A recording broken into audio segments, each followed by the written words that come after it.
Escute, neste mundo, onde houver luz, haverá também sombras. Onde existir amor, haverá ódio. Enquanto existir o conceito de vencedores, também devem haver perdedores. O próprio desejo egoísta de querer manter a paz provoca guerras, e o ódio nasce para proteger o amor. Naruto é sem dúvida um dos animes que mais marcou a minha geração.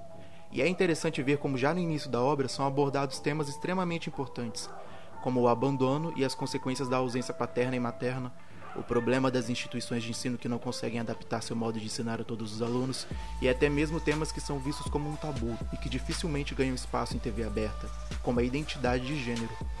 Enfim, uma história bem trabalhada, lutas emocionantes e, é claro, o que mais chama atenção, personagens extremamente complexos, sendo eles heróis ou vilões, como é o caso de Uchiha Madara, nome esse que é citado várias vezes e anos antes de sua primeira aparição. Como já descrito pelo terceiro Tsuchikage, o nome de Madara por si só já carrega poder, e é mais do que suficiente para gerar uma guerra. Nome esse que muitas vezes parece até proibido, ou muito pesado para ser dito em voz alta. Nesse sentido, é impossível não comparar o personagem com aquele que não deve ser mencionado. Enfim, voltando àquela frase que eu citei no início, ela pertence ao Madara, e já explica muito de sua ideologia. Uma ideologia fortalecida por anos de guerra. Então não é de se surpreender que Madara enxergue tudo em termos de conflito. No momento em que ele fala essa frase, Madara está conversando com o Obito, uma criança do mesmo clã que anos atrás deu as costas para ele. Ele então acaba seduzindo e manipulando Obito para cometer diversas atrocidades. Madara então diz para Obito que esse mundo é amaldiçoado e explica como acabar com essa maldição. Madara então fala sobre o que seria o Tsukuyomi, ou Projeto Olho da Lua. Um mundo completamente ilusório, no qual os indivíduos viveriam presos na sua melhor versão de mundo. Algo que me lembra muito a teoria das ideias de Platão. Platão dizia que existem dois mundos. O mundo sensível, que é esse que nós conseguimos tocar, cheirar e sentir, marcado principalmente pela imperfeição, já que as coisas que habitam aqui não passam de meras cópias. E o mundo das ideias, que seria o mundo marcado pela perfeição, já que é dali que vêm as coisas originalmente, e só onde a perfeição é possível. Você já deve ter escutado o termo amor platônico. Um amor platônico significa um sentimento extremamente idealizado no qual você projeta tudo o que para você seria perfeito em uma pessoa.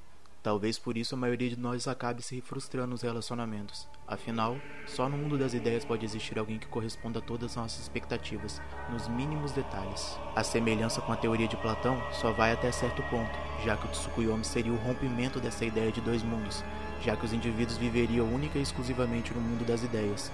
Segundo a crença do Madara, a paz enquanto objetivo comum não poderia ser alcançada, fazendo necessária a figura de um líder supremo que guiaria esse mundo à paz, tal como em outra era foi o sábio dos 6 caminhos.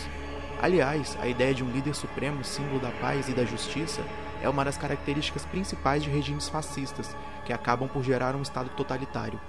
Bom, nesse ponto, acho que é necessário traçarmos um paralelo com a filosofia política de Hobbes, em sua obra Leviatã.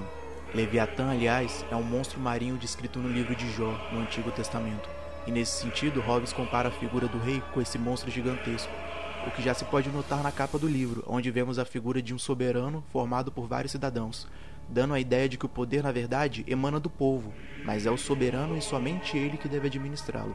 Quando se fala em Hobbes, imediatamente o que se vem à cabeça é sua famosa citação: "O homem é o lobo do próprio homem, numa guerra de todos contra todos." Geralmente encontramos essa citação em redes sociais como Facebook, Twitter ou Instagram.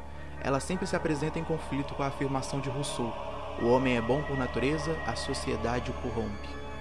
Nesse momento, eu não vou fomentar uma discussão sobre qual deles estava correto. Ambas as ideias são extremamente complexas e o embate entre elas por si só já daria um vídeo. Mas o que é importante que se entenda aqui é que ambas as ideias propõem uma natureza humana, que se manifesta antes mesmo que o homem tenha contato com a sociedade. Locke, em contrapartida a essas duas ideias, diz que o homem nasce como uma folha em branco que vai sendo modificada ao longo da sua vida. Mas em Hobbes, essa natureza humana pode se resumir em uma palavra: medo.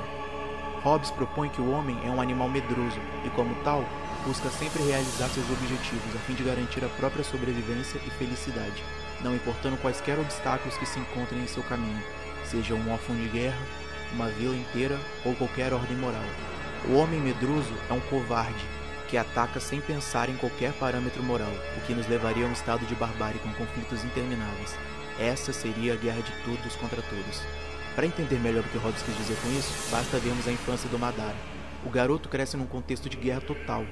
Ainda não existiam países nem vilas unificadas, então os clãs existentes na época viviam em conflito uns com os outros, às vezes por disputas territoriais, às vezes porque eram contratados como mercenários para enfrentar outros clãs, ou simplesmente por uma rivalidade ancestral, algo que só mudou anos depois quando Madara já estava mais velho e resolveu unir forças com um rival e amigo de infância, formando uma pequena vila que veio a ser chamada de Konohagakure, nome dado pelo próprio Madara, e depois houve a criação do País do Fogo, governado por um senhor feudal.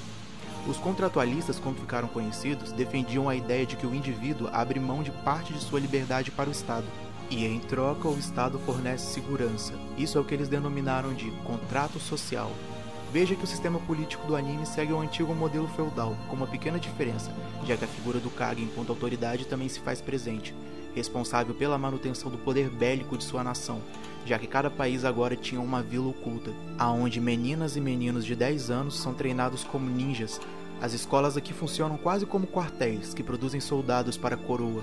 Sendo esse o sistema político do anime, me parece mais apropriado comparar com uma monarquia parlamentarista, sendo o senhor feudal o monarca, um pequeno conselho que seria o parlamento, que auxilia tanto o Hokage quanto o senhor feudal, e o Hokage representando a figura de um primeiro-ministro. Mas voltando à história, mesmo depois da criação de Konoha, a guerra ainda estava nos olhos de Madara, e aos poucos ele foi se dando conta que a estrutura estabelecida pela vila em breve levaria à extinção do seu clã. Seja por medo ou simples ódio, seu clã estava sendo cada vez mais desvalorizado e submisso com relação aos outros clãs. Nada muito diferente da nossa realidade, onde um estado marcado pelo racismo nas suas estruturas mais básicas privilegia uma determinada classe formada mais especificamente por homens brancos de classe média e persegue outra formada principalmente por negros e indivíduos com baixa renda. Então, Madara decide incitar uma nova guerra junto com seu clã. Dessa vez seria uma guerra civil, uma espécie de revolução na tentativa de se libertar das futuras opressões que ele havia previsto. Veja, a noção de liberdade do Madara é a mesma de Maquiavel. Ser livre para Maquiavel era não ser escravo de nenhum outro povo. Inclusive por isso ele escreve O Príncipe, sua obra mais conhecida, e o dedica a Lourenço de Médici, como um manual político com instruções para se chegar ao poder e manter-se nele, mas principalmente para que ele pudesse unir as cidades-estado ao redor de Veneza, que posteriormente se tornaria a Itália. A realidade é que não deu certo, pois seu clã resolveu não apoiá-lo. Ironicamente, depois o mesmo clã, agora liderado por outro ninja, planeja uma rebelião, já que toda a opressão que Madara havia previsto acaba se concretizando. Depois de abandonar seu clã, ele decide ir embora da aldeia, e volta anos depois numa tentativa de destruí-la. Tendo fracassado em atacar Konoha, Madara finge sua morte e ressurge séculos depois, agora com a ideia de criar um mundo de sonhos no plano Olho da Lua, onde consequentemente ele governaria tudo por fora. Veja, segundo Hobbes, seria necessária a presença de um tirano, um ditador, alguém que está acima de qualquer moral ou limites éticos, responsável por beneficiar ou prejudicar os indivíduos abaixo dele, de acordo com sua vontade. Hobbes não cita em sua obra a palavra Estado, já que em seu contexto histórico prevalecia a ideia de uma monarquia absolutista, a qual Hobbes defendia. Mas se formos trazer a obra para um contexto atual, a figura do rei absolutista seria substituída pela figura do Estado. Mas a questão é, como a presença de um tirano iria solucionar os conflitos? Segundo Hobbes, esses conflitos surgem pela nossa liberdade, e a dificuldade em solucionar esses conflitos, pelo menos segundo Hobbes, é a atuação de diversos indivíduos tentando resolver a questão. Enquanto várias pessoas debaterem a ideia como acontece no Estado democrático de direito, mais tempo leva para a questão ser solucionada, já que são indivíduos com visões de mundo diferentes, o que impede que se chegue num consenso imediato. Sendo o poder centralizado na mão de um único indivíduo, seria muito mais rápido para se resolver a questão. Talvez esse pareça um conceito estranho para nós, que vivemos atualmente num Estado democrático de direito e damos tanto valor à nossa democracia. Ao longo desses anos, o Brasil vivenciou vários golpes de Estado, alguns até recentes, e a maioria seguido de um regime ditatorial. Sim, o Brasil não teve só uma ditadura, foram várias ao longo da história, e embora existam diversos problemas na democracia, como a demora para se solucionar questões básicas como saúde, educação e afins, ela continua sendo o sistema que mais limita o poder do governante. Mas ainda assim, seu principal problema continua sendo a concentração de poder e o domínio do Estado sobre o indivíduo. Como já disse o próprio Hobbes, a tendência natural do Leviatã é engolir tudo e todos. Aqueles que hoje dizem garantir apenas sua saúde, educação e segurança São os mesmos que acabam por expandir seu domínio sobre nossas vidas, decidindo até mesmo questões morais como casamento, aborto e uso de drogas recreativas. Vivemos em sociedade e o preço disso é ter que cumprir certas normas éticas a fim de evitar o caos ou o estado de barbárie, como foi a infância de Madara. Mas qual o tamanho desse preço? Quanto de nossa liberdade somos dispostos a ceder para o Estado em nome de uma suposta segurança?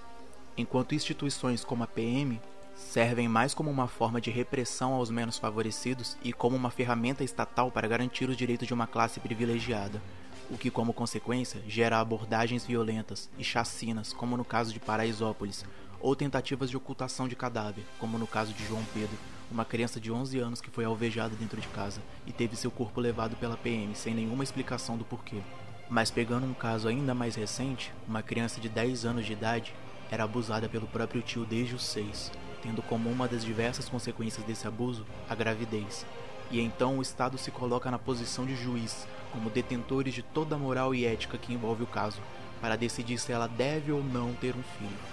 Um Estado que decide desde o casamento entre dois homens ao direito de uma criança abortar pode ser considerado justo? Pacífico? Se você ainda não tem uma resposta direta à questão, eu vou deixar a seguinte citação. Sobre seu corpo e mente, o indivíduo é soberano, e sobre estes, ninguém pode exercer qualquer direito.